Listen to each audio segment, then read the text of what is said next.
Om Namo Bhagavate Vasudevaya. Om Namo Bhagavate Vasudevaya. Om Namo Bhagavate Vasudevaya. Lendo o Bhagavad Gita como ele é, capítulo 2, verso 23. Nainam Chin... Desculpa, vou recomeçar. Nainam Chindanti Shastrani Nayam Dahati Pavaka Nachainam Kledayanti Aponashosadyati Marutaha. Nunca. Enam, esta alma. Chindanti, pode cortar em pedaços. Shastrani, armas. Nunca. Enam, esta alma. Dahati, queima. Pavakaha, o fogo. Nunca. Cha, também. Enam, esta alma. Kledayanti, umedece. Apaha, a água. Nunca. Shosayati, seca. Marutaha, o vento. Tradução e significado dados por Srila Prabhupada. A alma nunca pode ser cortada em pedaços por arma alguma, nem pode ser queimada pelo fogo, ou umedecida pela água, ou definhada pelo vento. Significado: todos os tipos de armas, espadas, armas incandescentes, armas pluviais, armas na forma de tornados, etc., são incapazes de matar a alma espiritual. Além das formas modernas de fogo, parece que havia muitos tipos de armas feitas de terra, água, ar, éter, etc. Mesmo as armas nucleares da Idade Moderna são classificadas como armas de fogo. Mas antigamente, havia outras armas feitas dos diferentes tipos de elementos materiais.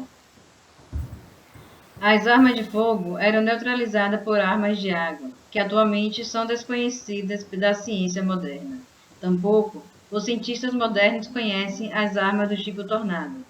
Entretanto, quaisquer que sejam os dispositivos científicos, a alma nunca pode ser cortada em pedaços, nem aniquilada por armas, mesmo que utilizadas em grande quantidade. Os Mayavadis não podem explicar como a alma individual veio a existir simplesmente por ignorância e, em consequência, foi coberta pela energia ilusória. E jamais foi possível separar as almas individuais da alma suprema original. Ao contrário, as almas individuais são eternamente partes separadas da superalma. Por ser eternamente sanatana, as almas individuais atômicas, elas são propensas a ficarem cobertas pela energia ilusória, afastando-se da companhia do Senhor Supremo, assim como as centelhas do fogo, que, apesar de terem a mesma qualidade do fogo, tendem a apagar-se quando fora do fogo. No Varaha-purana, as entidades vivas são descritas como partes integrantes do Supremo, de quem estão separadas, e, segundo a Bhagavad Gita, elas se mantêm nesta posição eternamente. Logo, mesmo após livrar-se da ilusão, o ser vivo permanece uma entidade viva separada, como fica evidente nos ensinamentos que o Senhor transmite a Arjuna. Por ser intermédio de conhecimento que recebeu de Krishna, Arjuna libertou-se, mas ele nunca se tornou uno com Krishna. Vou ler novamente o verso. A alma nunca pode ser cortada em pedaços por arma alguma, nem pode ser queimada pelo fogo, ou umedecida pela água, ou definhada pelo vento. Vou só fazer um comentário rápido desse verso. É porque está repetindo assim a ideia, né? Está dando exemplos, porque muita gente que tem contato a primeira vez tem essa dificuldade de compreender que da eternidade da alma. Assim, na verdade, as pessoas em geral sabem que a alma é eterna. Mas a questão que chama de reencarnação ou transmigração entre corpos e tal. Então, só para estar reafirmando essas ideias, né? De que a alma é eterna, não é destruída nem morta, não tem início, nem meio, nem fim. Só que eu me lembrei no significado de Prabhupada, quando eu estava lendo, eu me lembrei de uma comparação. Ele fala, né, que nós somos partes do todo, partes de Deus. Prabhupada fala aqui, né, que é como uma parte do fogo que sai do fogo, continua sendo fogo, mas chega uma hora que se apaga. Só que nós, como entidades vivas, a gente não apaga quando está fora do Deus, né, do Supremo. Nós estamos em ignorância, tá? Esquece, mas depois que a gente se aproxima de Deus, a gente desperta, né? Então, quanto mais próximo, o fogo, né? Quanto mais próximo do fogo, mais incandescente. Mas aí eu me lembrei de uma forma, né? Ele diz assim, né? Quando Arjuna recebeu o conhecimento de Krishna, ele se libertou, mas nunca voltou a ser Krishna. Nunca, por mais que essa diferença entre a teoria Vaishnava e a Mayavada, que Prabhupada fala, né? Porque tem algumas filosofias que dizem, né, que quando a gente liberta, nós nos tornamos juntos de novo para o todo, separa e volta e perde a individualidade.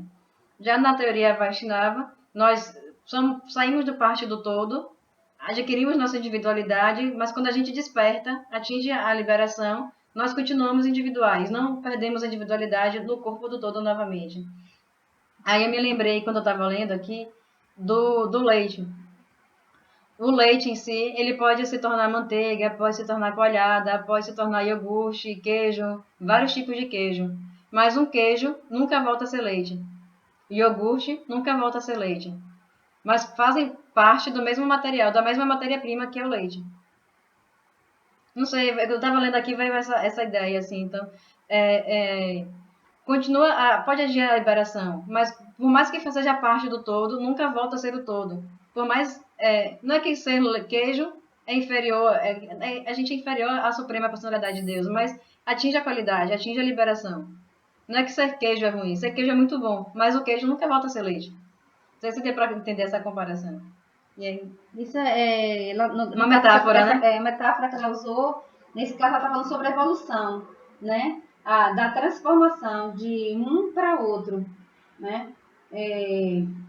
Mas isso não perde também a supremacia, a questão da qualidade, tá? Você aprendeu nessa vida, né? Se aproximou da suprema personalidade de Deus, da verdade absoluta, né? Transformado. Quando ela faz essa comparação, né? Quando retorna, Não volta a ser leite. não volta mais a ser esse ser condicionado que eu estou aqui agora nesse momento. Vem em outro corpo, com outras características. Quando atinge a liberação, a gente não volta para o corpo de Deus. Continua individual. Continua com a sua individualidade, com a sua personalidade.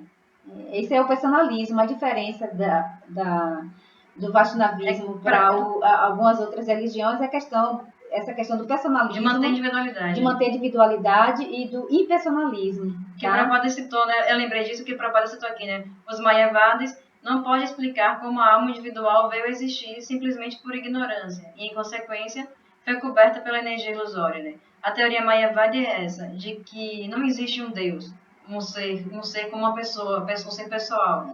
E sim uma grande mônada, uma grande energia que se reparte, que por algum motivo se reparte, nesse caso seria para evoluir, se reparte em centelhas pequenas, a gente evolui, a gente, enquanto entidade viva, evolui, depois de evoluir, volta a fazer parte do todo, perdendo a individualidade. Essa não é a teoria Vaishnava, essa teoria é Mayavada, que também veio da Índia, né? São duas escolas muito grandes na Índia, né? A Mayavada e Vaishnava, também tem outras escolas grandes também. Então, dentre a impersonalista tem a Mayavada. Existem outras também personalistas, né?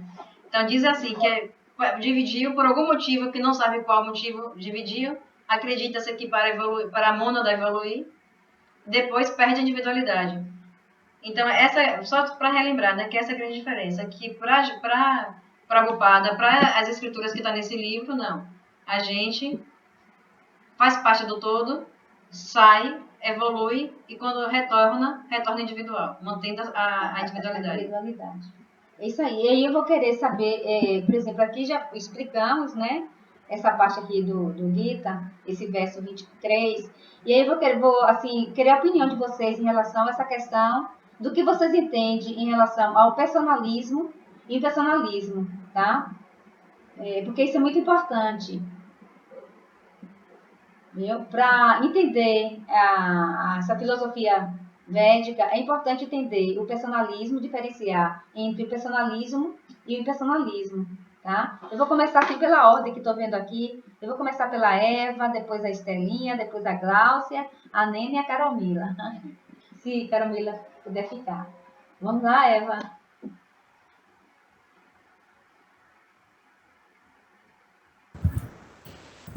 É para falar sobre o que eu acho da diferença de personalismo e impersonalismo? Sim, o entendimento que você bom, o entendimento que você tem entre essas duas questões, né? E sobre o verso também, né? E sobre o verso também, se você quiser e você conseguir entender. Bom, eu penso que o impersonalismo seria essa forma de acreditar que Deus é uma energia que está em todas as coisas, né? E o Deus personalista, não, ele não é só uma energia que está em todas as coisas, né? Ele existe como um ser único, individual, e é claro, eu acredito, né, que a energia dele está em todas as coisas, porque o Criador deixa a sua energia na criatura, né? É igual, eu comparando assim, se a gente vai pintar uma tela, por exemplo, eu vou colocar algo meu naquela tela, além da minha energia, né, são as minhas impressões, até inconscientes, que vão ficar naquela tela. Então, algo do Criador está em todas as coisas que ele criou, está a energia do Criador, mas ele não é dessa forma como as pessoas, como algumas pessoas, algumas linhas de pensamento dizem, que Deus é apenas uma energia que está em todas as coisas, em todo lugar. Isso seria o impersonalismo, né? E aí, no caso, diz que não é assim, que Deus é uma personalidade suprema, sim.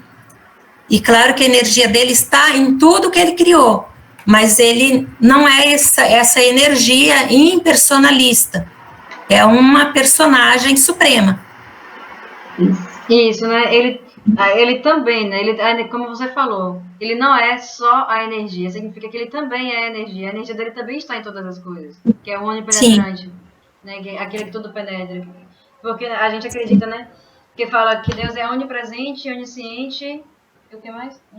Onipotente. Ainda tem o mais, né? Que pra gente acredita que é onipenetrante. Ou seja, além de estar em todos os lugares, penetra todas as coisas, está dentro de todas as coisas. Sim. Então, e além disso, tem a personalidade dele, individual.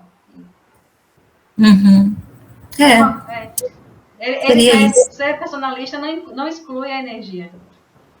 Sim, eu também acredito que não exclui, ela está em todas as coisas, né? E aí sobre essa separação, né, que a alma nunca...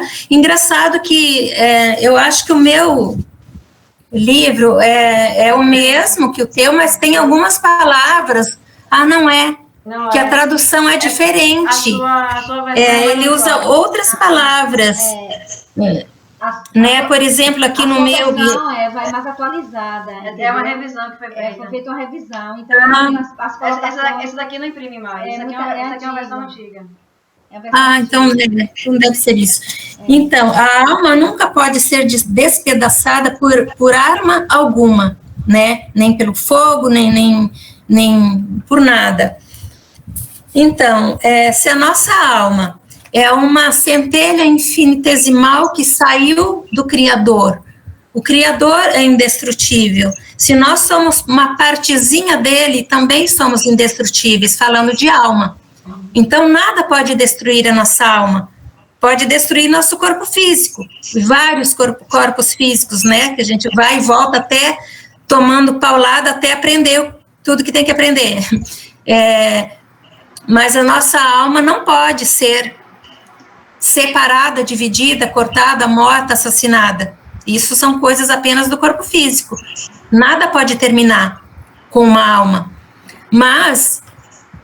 como eu sempre falo, né, eu penso dessa forma, o Criador sempre esteve ali. Não é ele que se afasta da gente, somos nós que nos afastamos dele. Então, quanto mais se afasta, como diz a brasa, pode estar incandescente enquanto estiver dentro da fogueira. Tirou dali, ela vai esfriando, né, até apaga a brasa. Tá, então, quanto mais a gente se afasta de Deus, do nosso Criador, né, nós também vamos nos apagando. O que nos mantém a nossa chama acesa é estar conectado ao nosso Criador, ao nosso Deus Pai e Mãe. Então, eu entendo dessa forma, nada pode destruir a alma, mas se a alma vai se afastando, ela vai ficando apagadinha, né? De luz, de um holofote, ela vai virar uma lâmpada, depois vai virar uma velinha, né? Sem luz, quase sem luz nenhuma, mas porque ela se afasta da luz, da fonte divina, né? Que é do Criador. Não é o Criador que se afasta de nós. Isso é. E quanto mais se afasta, né? Chega até um ponto de virar, de óbito, né? De falecer. Ah, mas a alma não quer falência. Não é a alma, né? Apaga tanto, se afasta tanto, que é como se não interagisse, né? Mas vai voltar, vai, entendeu? Com a conexão de Deus. E quanto mais se aproxima, mais ela fica incandescente, né? Ela fica com as características da suprema personalidade de Deus, certo? Porque Exato. É isso que nós temos aqui nos Vedas, é nos aproximarmos tanto e termos as mesmas características de Deus, exercendo o quê? A compaixão e o amor, né? E o o trabalho devocional, se preocupando com os outros, com os demais, e não pensar só na sua própria, seu próprio ser, né? Para começar, nós nascemos em uma família.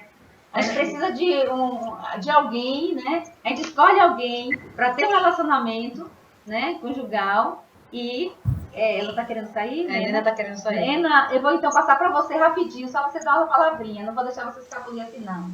Dá tempo? Dá tempo? Tá. Sim. Já falou agora? Tá. Então, eu também acho que a nossa alma é indestrutível.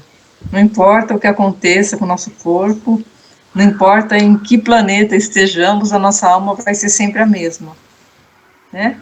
E aí essa de personalismo e impersonalismo, eu acho assim, nós somos centelhas divinas, né? Centelhas de Deus. Então a gente vem, evolui, igual a metáfora lá do queijo, né? Do leite e do queijo. A gente vem, aprende, né? O que a gente aprendeu, a gente não perde nunca mais, fica gravado, né? A próxima encarnação, a gente vem com aquele conhecimento, fica ali adormecido, mas no fundo a gente sabe, né? já aprendeu. Então a gente não, na minha opinião, a gente não evolui, assim, em conhecimentos. Com certeza, a gente nunca evolui. Evolui. É sempre evoluindo, sempre, né? Na próxima vida, a partir de onde a gente parou, nós vamos continuando naquilo, né? A gente pode fazer assim, a menos que a gente faça alguma coisa muito grave, né? A gente pode, por exemplo, assim, pode fazer um testezinho, né? Como antigamente tinha aquelas provas, né? Hoje você nasce, tem que fazer a primeira série, a alfabetização, primeira série, segunda série, primeiro ano, e vai até se formar. Aí, mas também tem aqueles atalhozinhos, né? Você não precisa, se você já souber, já for uma criança que já é autodidata, você já pode fazer uma prova e já tem o título daquela série. Já passa para a próxima. Né? Se você está avançado, você faz o supletivo, que você chega mais rápido, entendeu? Isso. Mas tem uma provazinha, né? Vai ter uma provazinha. Vai ter uma prova, mas precisa despertar, entendeu? Isso. É o que eu entendi. Então, sabe o que é? Eu tô com um problema. Eu vou ter que sair, porque eu tô assim, eu vou mudar, vou sair dessa casa. Então eu tô assim, correndo. Depois eu explico melhor, depois eu escrevo para vocês o que está acontecendo. A gente conversa amanhã. Obrigada. Tá bom? Obrigada. Então sábado eu vou mudar, então pode ser que eu fique sábado, domingo, e talvez na segunda, talvez eu fique sem internet ainda, tá? Tá certo, tranquilo. Mas depois eu volto, se Deus quiser eu volto. Amém. Tá bom? Até mais. Tchau. Tchau. Vamos, Estelinha, quer falar, Estelinha? A Eva terminou?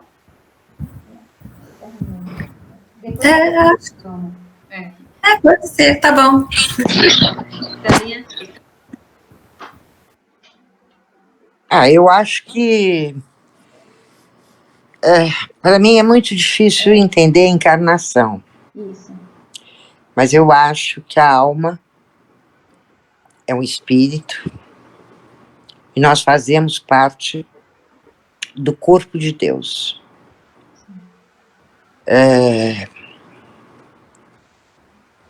Eu tenho uma dúvida. A gente nasce, morre para cumprir ciclos. E quando há o perdão? Quando se perdoa? Isso eu fico um pouco bagunçada. Há sempre o perdão. Porque eu acredito que aqui nessa vida a gente evolui. Perdão transforma.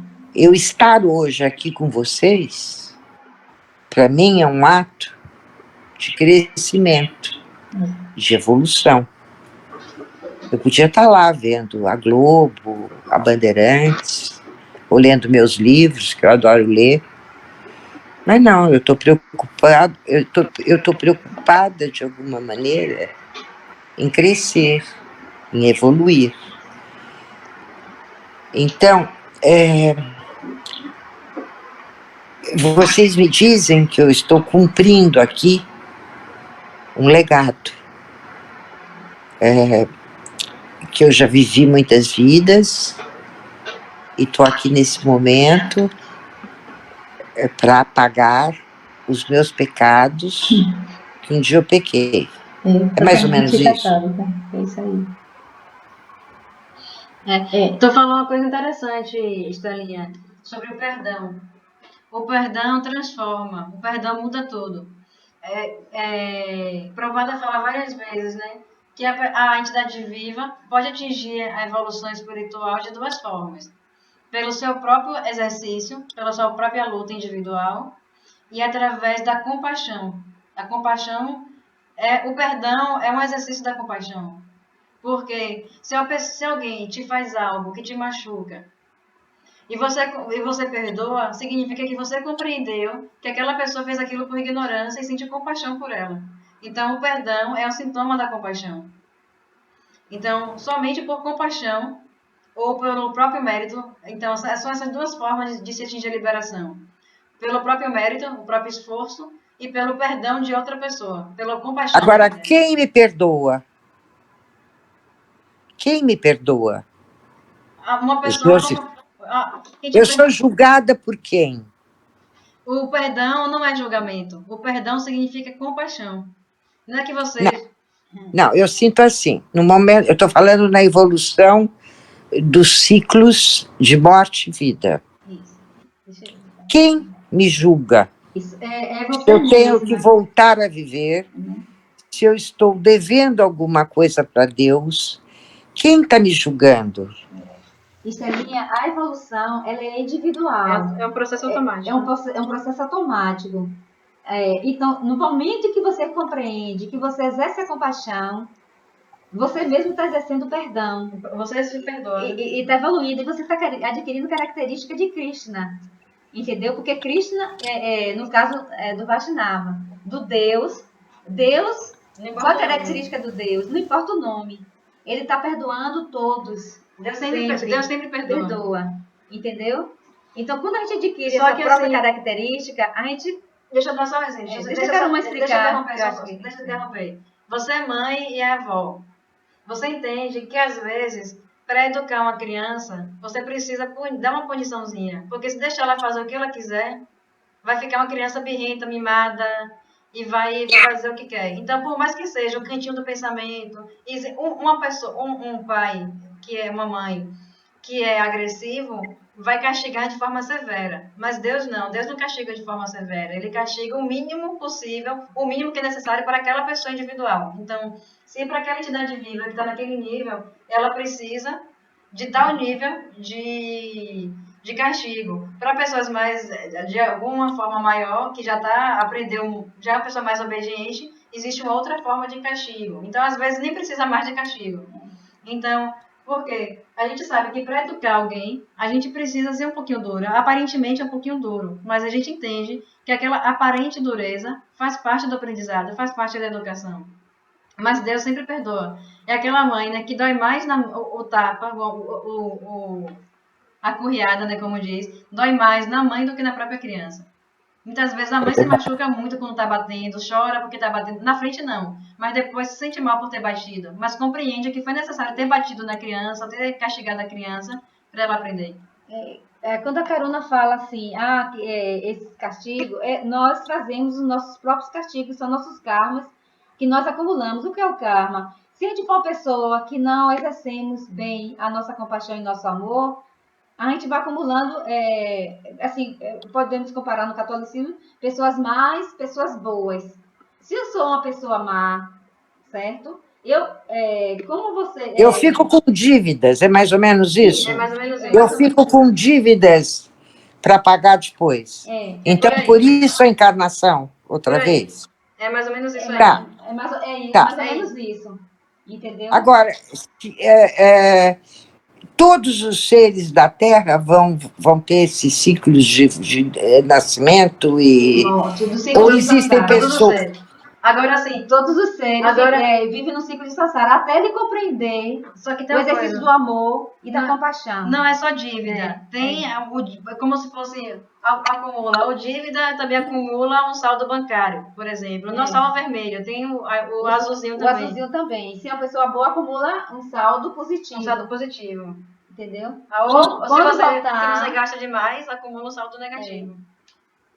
E aí, no caso do Vaishnava, que a gente está falando aqui, se você conseguir uma espiritualidade assim, elevada, transcendental, se procedeu como a centelha divina, como a suprema personalidade, a depender das suas ações aqui na Terra, você pode passar por um outro estágio, que é o estágio Deva, um estágio mais evoluído.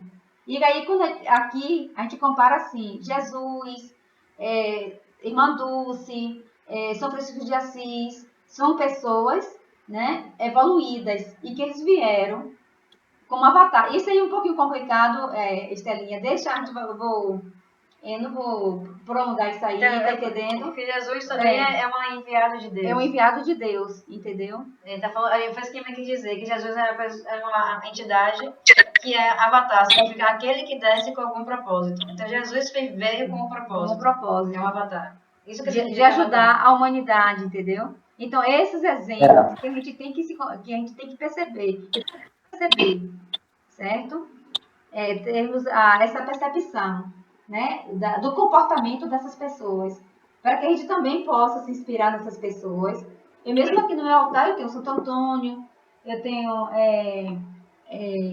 aqui que é a padroeira do Brasil, Nossa Senhora, certo? Nossa Senhora Aparecida. Por quê? Porque eu vejo como exemplo, tá? E tenho também uma imagem do Prabhupada, que também vejo como exemplo, entende? Claro. Os exemplos são positivos. Eu vou passar... Nós estamos em franca evolução aqui também, né? Aqui, sim. Em franca evolução.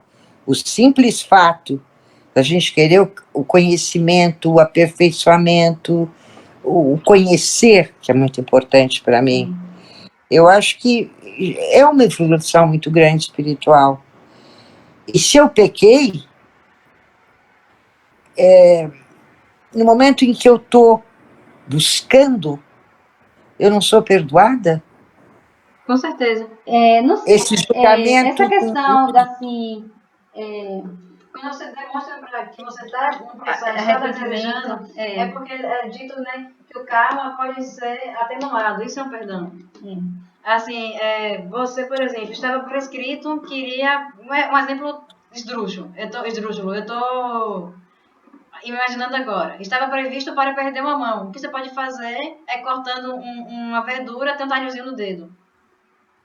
Exemplo. É um exemplo que eu estou aleatório agora. A depender do seu comportamento, a depender da sua evolução espiritual, aí como até o Adwin diz, você pode mudar seu DNA. Entendeu? Você pode mudar, fazer seu caminho, fazer seu próprio percurso. Porque fez o mapa astral.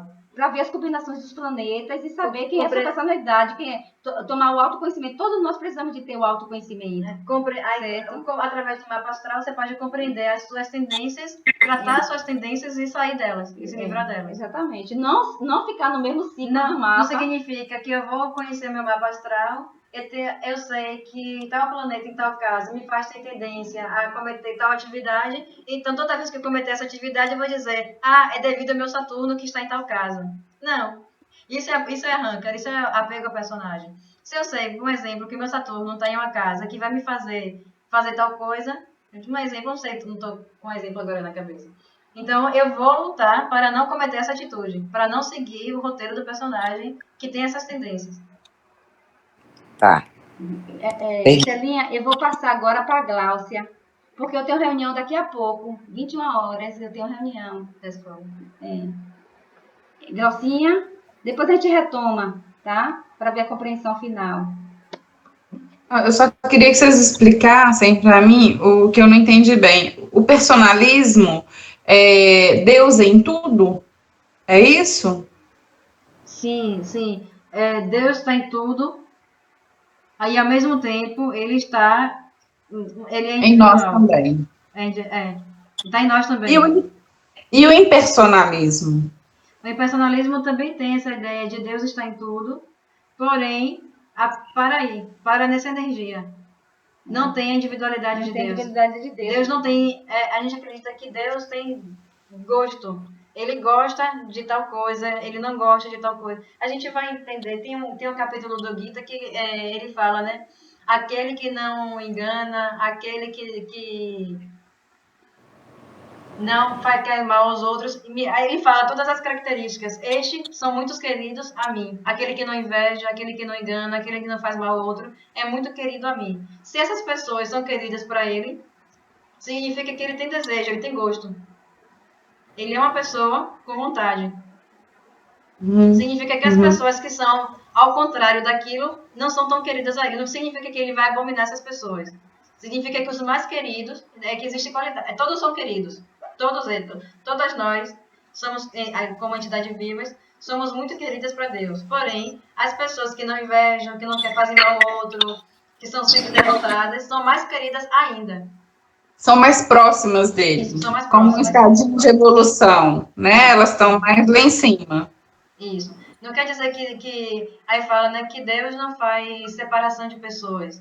No caso, ele não faz separação para diminuir. Ele não se afasta da pessoa, a pessoa que se afasta dele. Mas quando você, por exemplo, se você está na frente do espelho, o espelho está lá parado.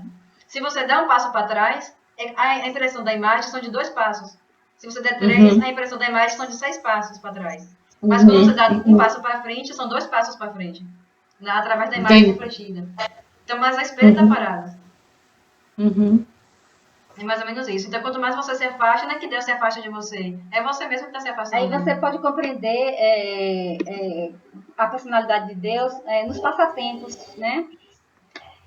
Que tem muitos passatempos com Krishna, certo? Aí, só assim, com o tempo, fazendo outras leituras, avançando mais, é que vai melhorar. Vai enxergar isso mais lá na frente. Isso. Aí é interessante, depois que a gente acabar de ler o Gita inteiro, com a tradução, com tudo, vai demorar um pouquinho, a gente lê só os versos. A gente voltar e ler todo ele completo de novo, lendo só os versos, porque vai arrematar o conhecimento, a gente vai lembrar de mais coisas. Porque a gente já vai ler ele todo, vai ter um conhecimento mais amplo, e daí vai ficar mais simples.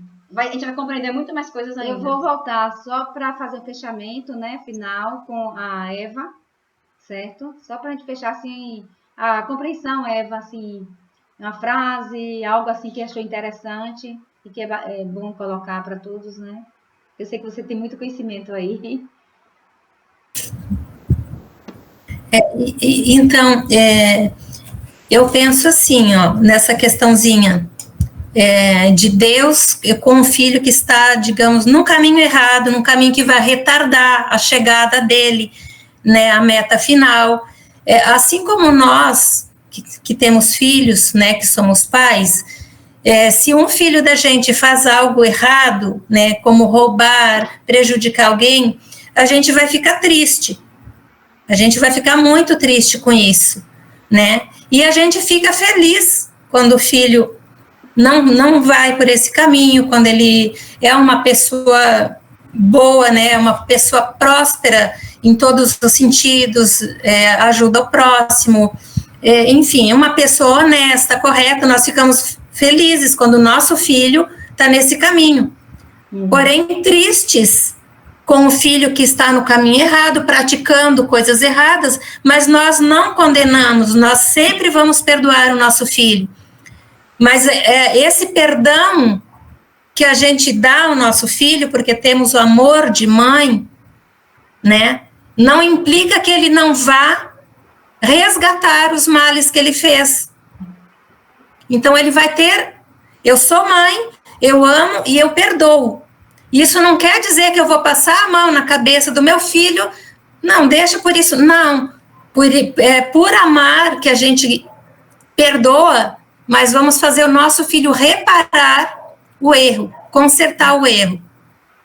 Sim. Então, eu creio que Deus é dessa maneira. Ele fica feliz com os filhos que estão no caminho correto. E os filhos que não estão, ele fica triste. Nem por isso ele deixa de perdoar, e nem porque ele perdoou, ele vai deixar de dar a chance desse filho retornar pela própria consciência e desejar retornar e reparar o erro que fez. Estelinha, Eva, você colocou perfeitamente bem, porque o amor de Deus é um amor incondicional. É comparado com o amor de mãe. A mãe ama incondicionalmente. Ela não ama assim, eu vou amar, eu vou dar o banho do meu filho, eu vou dar a comida do meu filho, porque depois eu quero que o meu filho faça o mesmo comigo. Ela não pensa assim, né? Quando ela está exercendo a função de mãe. Ela faz exatamente por amor, totalmente por doação. Mas a gente fica feliz se esse filho estiver no caminho do bem. Isso. Né? Não vamos ficar triste, nosso coração vai ficar doído se o nosso filho errar, mas vamos perdoar. E perdoar não implica que ele não vai ter que pagar pelo erro dele. Porque a própria consciência de quem errou, em algum momento, porque as leis do Criador estão gravadas no nosso DNA. Pai, Filho e Espírito Santo, o DNA de Deus está em nós e somos filhos dele. Temos o DNA do Pai em nós. Então, isso também se chama consciência. As leis divinas estão todas salvas no nosso inconsciente ou na nossa alma, como quiser chamar, né, no nosso espírito. Então, o perdão de Deus não implica que a gente não vá pagar o erro que fez. A nossa própria consciência vai pedir uma nova chance de reparar o erro. E essa nova chance pode ser um retorno a um corpo físico, a nossa alma.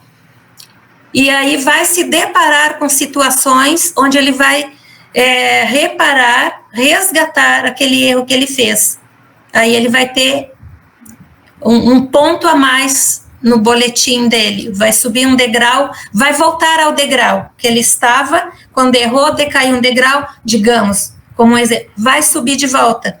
Sim. Então, é a própria consciência nossa que retorna para pagar, não é porque Deus não perdoou, ele perdoa, porém, nos dá a chance da nossa consciência querer resgatar. Eu só queria pela Bíblia ele fala: estou disposto a te perdoar 70 vezes 7. Está sempre pronto para nos perdoar. Com certeza, sempre. Sim, sempre pronto. Aí eu queria comentar. 70 vezes 70, não é 7, é 70 vezes 70. Daí eu queria lembrar que a Eva falou sobre o amor, e a mãe falou sobre o amor incondicional. Então esse é o verdadeiro amor, que é o amor incondicional, né? Aí a gente se pergunta, faça uma pergunta assim, eu me pergunto, né? Vamos nos perguntar. Quem é que eu amo verdadeiramente? Quem é que eu sou capaz de olhar nos olhos e falar, eu te amo, eu estou com você, não importa o que você faça. Não importa quais sejam as suas atitudes. Você pode fazer, pode matar, pode roubar, pode fazer coisas mais que a gente acha mais abominável possível. Ou pode fazer as melhores coisas possíveis. Eu estou com você sempre, eu te amo. A gente tem essa capacidade, assim, é bem complicado. Assim, que às vezes o mínimo que a pessoa faça com a gente se irrita, se chateia com a pessoa, não quer olhar para a cara da pessoa. Acontece muito disso. Tu sabe, Caruna, que quando alguém faz uma coisa errada com a gente, consciente ou não, às vezes a pessoa errou por querer e acabou nos atingindo de alguma forma. Mas existe pessoas más, com o coração endurecido porque se afastou da fonte. Tem pessoas tremendamente má, que são os que chamamos de psicopatas, né? Eles adoeceram da alma, eles se afastaram tanto da fonte divina que adoeceram. Essas pessoas são doentes irreparáveis, assim, nesta vida, um psicopata não tem recuperação, né? Mas tá, fora isso, todos nós praticamos alguns erros, às vezes, que acaba atingindo alguém. Sim. Nem sempre por querer, às vezes por querer. Os que têm maldade mesmo, né? Mas, Caruma valeu... Não, ela estava terminando de... Deixa ela concluir o pensamento dela.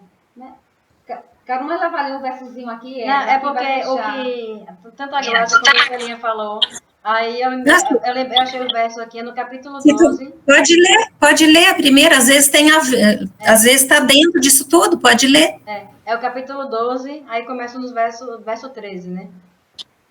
Aquele que não é invejoso, mas é um amigo bondoso para com todas as entidades vivas, que não se considera proprietário e está livre do falso ego, que é equânime na felicidade e na aflição, que é tolerante, sempre satisfeito, autocontrolado e ocupa-se em serviço devocional com determinação, tendo somente inteligência fixas em mim.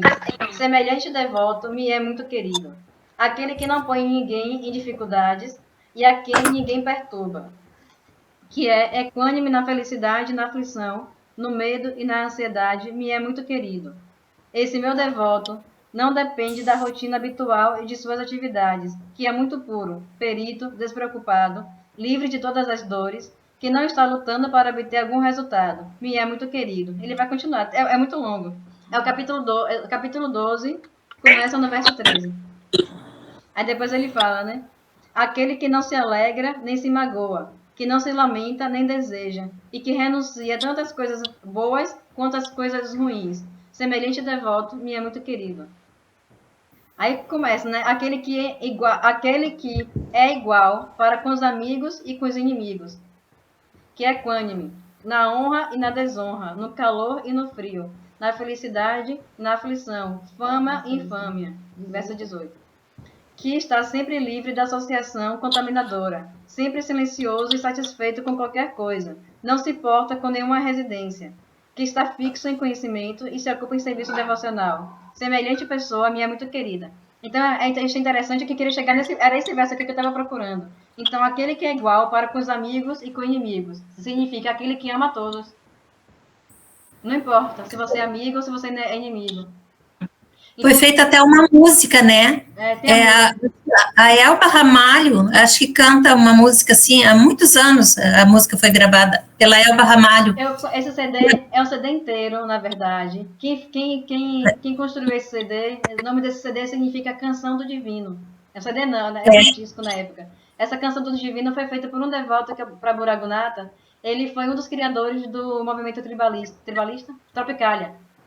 Ele foi um dos criadores da Tropicália, junto com o Caetano, com o Gil. Só que ele é desenhista. Ele fez aquele Deus e o Diabo na Terra do Sol. Ele que fez o cartaz. Ele é um artista. Ele era mais compositor e desenhista, né? Desenhista que chama? Ilustrador. É aquele que a gente foi no termo. É que a gente foi no termo. E daí ele chamou Elba Ramalho, chamou Gilberto Gil, Caetano Veloso, várias pessoas públicas que faziam parte desse movimento do Tropicália, que cantaram e fizeram esse CD. Então, o CD inteiro é o Gita resumido. O nome chama Canção do Divino Mestre. Ele é baiano. É baiano. Sim, pode falar. Posso fazer uma pergunta? Uma das partes foi a Elba Ramalho que cantou. Sim. Esse livro é a Bíblia de vocês? É considerada a Bíblia da gente. É o livro básico. É o principal. É um básico. Tá. Mas ele é uma parte pequena, porque tem o todo. É o Mahabharata, que é o livro todo. Assim, existe uma história, um livro, uma coletânea de livros enormes, completos. Esse livro é o resumo de todos os outros livros. Está resumido nele. Então, todo conhecimento a gente pode tirar dele. Se você quiser mais detalhes, aí vai para os outros. Mas ele é o básico. E é Tá. muito importante. Agora eu vou ter que dar jantar para meu marido. Pronto. Um beijo Então, para se todas, quiser, até A amanhã. Eva estava concluindo o pensamento dela.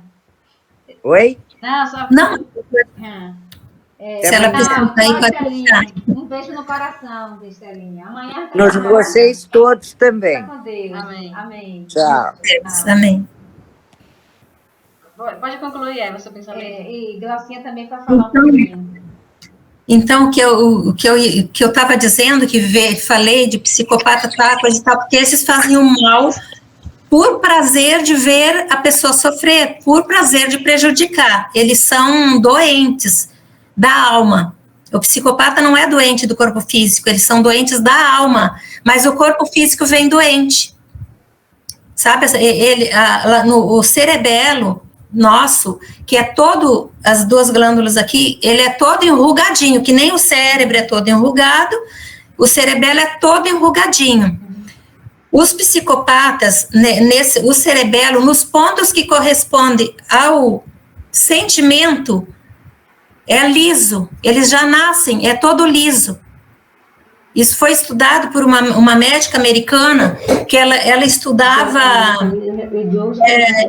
ela estudava o cérebro de psicopatas depois que eles morriam na prisão, geralmente na prisão. Ela estudava. Então, os psicopatas, aqui onde a gente tem, é todo enrugadinho, né? O ponto onde corresponde ao sentimento, o deles é totalmente liso. Então, a alma já é doente. A alma já vem há tantos milênios se afastando do Criador, que a alma adoeceu. Ela é má por prazer. E quando essa alma nasce, imprime no corpo físico aquele defeito da alma. Então, as glândulas vêm lisa, onde corresponde. Por isso que eles não têm sentimento. E prisão não recupera, porque ele é doente, tá ali. Aquilo não cura, não tem como pegar o cerebelo, passar ferro, melhorar, recuperar. Não tem. Ele já nasce. A alma doente imprime no corpo físico, quando nasce, a doença que ela trouxe, que ela criou em vidas passadas, esses males que a gente estava falando agorinha, que Deus dá a chance, perdoa, mas dá a chance dele retornar e pagar, recuperar, né? Só que eles permaneceram tanto tempo afastados da fonte divina, que é muito difícil eles recuperarem. Então, o Criador vai ter que ver um lugar onde eles possam se recuperar, sofrendo muito, recebendo todo o mal que eles causam ao próximo. Até um dia eles perceberem que para se curar é preciso se afastar, se aproximar de Deus de novo e começar a busca. Mas então, tirando essas pessoas que são doentes do corpo e da alma, do corpo, a área emocional, porque eles não são doente mental, eles são doentes do caráter e não têm sentimento, mas eles fingem, são ótimos atores. Eles fingem tão perfeitamente que as pessoas acreditam. E quando eles choram, ele não está sentindo, eles choram por imitação. Ele não sente, é doente a área que corresponde ao sentimento. Ele chora por imitação e a gente acredita, de tão perfeito ator que eles são. Essas pessoas, nos estudos, na gnose, a gente chama zumbis, como eles se afastaram tanto de Deus, como se tivesse acontecido um corte, pelo afastamento deles, a brasa deles apagou, se afastou tanto da fogueira, que apagou. Então, eles se tornaram almas doentes. A gente chama de zumbis. Eles estão praticamente por conta própria, porque Deus nos respeita, Ele não nos força a buscá-lo, Ele espera que a gente busque, Ele não empurra o remédio goela abaixo, Ele nos respeita, nos deu livre-arbítrio para escolher buscá-lo ou se afastar. Então, Ele nos respeita, né? O dia que esse ser decidir que quer mudar e começar a busca, Deus está lá, pronto para acolher, e o perdão sempre está feito. Então, mas tirando essas pessoas, esses zumbis, nós, como pessoas normais, que não somos psicopatas, também às vezes fazemos um ato que acaba prejudicando alguém, alguém muito sensível se fere com coisas que fazemos, mas nós podemos nos sentir ferido, magoado, doloridos com alguma coisa que alguém nos fez, conscientemente ou não. Mas por que que a gente se sente ferido? Porque é amor. A gente não se sente ferido com um estranho que passou por ti e te falou um palavrão. Tu vai olhar assim, vai embora, não te conheço. Passou. Mas se é uma pessoa que tu ama, vai te doer profundamente.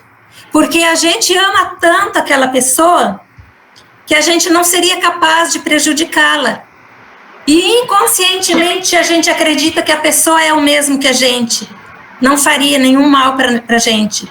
A gente não para pensar, eu vou amar essa pessoa porque ela nunca vai me fazer um mal. Não, inconscientemente a nossa alma espera, sem esperar, que a pessoa seja o mesmo, tenha o mesmo amor por nós, porque a gente inconscientemente julga o outro pela gente. Se eu tenho um bom sentimento pela pessoa, naturalmente eu acredito que a pessoa também tem. Mas aí essa pessoa faz algo que nos fere, ou fere nossos princípios, ou fere de alguma forma. Se for um desconhecido que a gente não ama, não vai te ferir da mesma forma. Então é o amor. A gente foi ferido porque é o amor. A gente se sente ferido porque era amor o que a gente tinha. E a gente, quando tem amor, não espera ferimento. A gente espera sem esperar. Não é aquela coisa, eu vou gostar dessa pessoa para ela me dar alguma coisa, não. A gente espera sem esperar que essa pessoa tenha o mesmo amor que a gente tem por ela. Mas aí ela vai e faz alguma coisa que fere profundamente porque é amor. Se não fosse um desconhecido qualquer que fizesse a mesma coisa, tu nem liga. Vira as costas e vai embora, não deixa a pessoa para lá. Entendeu? Então é tudo amor. Interessante. No final das contas. É isso, é mesmo. Interessante essas observações. Me fez refletir bastante aqui. Glaucinha, quer deixar para a levinha final? Não, eu aprendi demais hoje. Muito mesmo. Então, Nunca é demais. Sempre dá A pra gente, mais. Eva, a deixa eu gente te falar. aprende e ensina todos os dias, né? Aprende e ensina toda a vida, até morrer, que nem língua portuguesa. Tu morre e não aprendeu todas as regras. Né?